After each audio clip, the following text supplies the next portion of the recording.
Hi ಅಸ್ಸಲಾಮ್ ಅಲೈಕುಮ್, welcome back to my channel. ಹೇಗಿದ್ದೀರಾ ಎಲ್ಲರೂ ಚೆನ್ನಾಗಿದ್ದೀರಾ ಅನ್ಕೊಂತ ಇವತ್ತಿನ ರೆಸಿಪಿ ಮಾಡ್ತಾ ಇದ್ದೀನಿ ರವೆ ಪಾಯಸ. ಅದಕ್ಕೆ ಬೇಕಾಗಿರುವ ಸಾಮಗ್ರಿಗಳು: 1 ಕಪ್ ರವೆ, ಇಲ್ಲಿ 2 ಟೀ ಸ್ಪೂನ್ ಆಗುವಷ್ಟು ಕಡಲೆಬೇಳೆ ತಗೊಂಡು ನೆನೆಸಿ ಇಟ್ಕೊಂಡಿದ್ದೀನಿ. ಇಲ್ಲಿ ಸೋಂಪು ಏಲಕ್ಕಿ ಪೌಡರ್ ಅರ್ಧ ಟೀ ಸ್ಪೂನ್, ಒಣ ಕೊಬ್ಬರಿ ತುರಿ 2 ಟೀ ಸ್ಪೂನ್, ಗಸಗಸೆ 1 ಟೀ ಸ್ಪೂನ್, 10 ಗೋಡಂಬಿ, 10 ಬಾದಾಮ್. ಇಲ್ಲಿ 1 ಲೀಟರ್ ಹಾಲು ಬಿಸಿ ಮಾಡಿ ಇಟ್ಕೊಂಡಿದ್ದೀನಿ. ತುಪ್ಪ ಇವಾಗ ಹೇಗೆ ಮಾಡೋದು ಅಂತ ನೋಡೋಣ ಬನ್ನಿ. ಸ್ಟವ್ ಆನ್ ಮಾಡಿಬಿಟ್ಟು ಪಾತ್ರೆ ಇಟ್ಕೊಂಡಿದ್ದೀನಿ. ಇವಾಗ 1 ಟೀ ಸ್ಪೂನ್ ಆಗುವಷ್ಟು ತುಪ್ಪ ಹಾಕ್ಕೊಂಡು ರವೆ ಫ್ರೈ ಮಾಡ್ಕೊಳ್ಳೋಣ. ರವೆ ಹಾಕ್ಕೊಂಡು ಫ್ರೈ ಮಾಡ್ಕೊಳ್ಳೋಣ.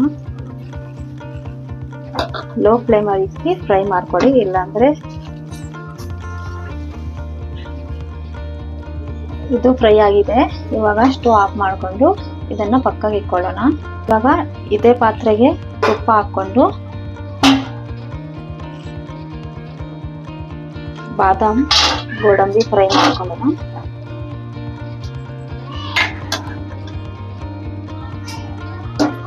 ಗೋಲ್ಡನ್ ಕಲರ್ ಆಗಿ ಫ್ರೈ ಮಾಡಿಕೊಂಡು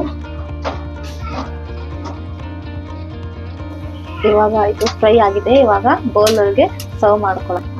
ಕಡಲೆಬೇಳೆ ಹಾಕೊಂಡು ಫ್ರೈ ಮಾಡ್ಕೊಳ್ಳೋಣ.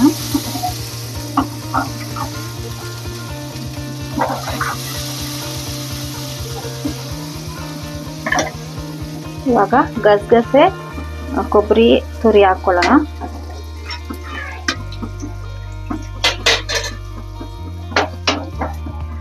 ಇದು 1 ನಿಮಿಷ ಫ್ರೈ ಮಾಡಿಕೊಂಡು ಇವಾಗ ಇದಕ್ಕೆ ಹಾಲು ಹಾಕೊಳ್ಳೋಣ.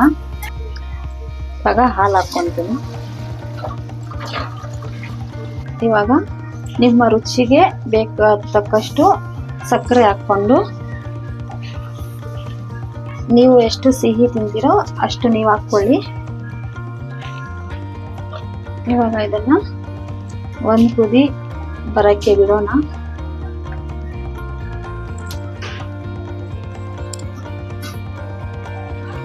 ಇವಾಗ ಇದಕ್ಕೆ ಸೋಂಪು ಏಲಕ್ಕಿ ಪೌಡರ್ ಹಾಕೊಳ್ಳೋಣ.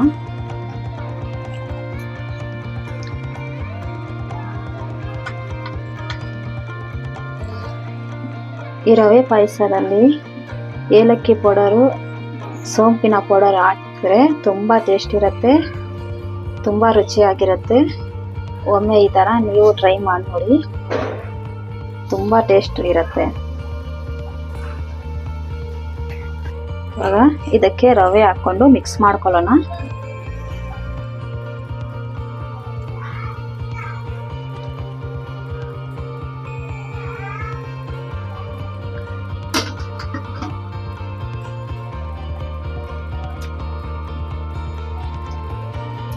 ಇವಾಗ ಇದು ರೆಡಿ ಆಗಿದೆ. ಬಾದಾಮ್ ಗೋಡಂಬಿ ಹಾಕೊಂಡು ಇವಾಗ ಆಫ್ ಮಾಡ್ಕೊಳ್ಳೋಣ. ಅಷ್ಟು 5 ನಿಮಿಷ ಕವರ್ ಮಾಡಿ ಬಿಡೋಣ. ಇವಾಗ ಇದು ರೆಡಿ ಆಗಿದೆ. 5 ನಿಮಿಷ ಆಗಿದೆ. ಇವಾಗ ನಾನು ಬೌಲಿಗೆ ಸರ್ವ್ ಮಾಡಿ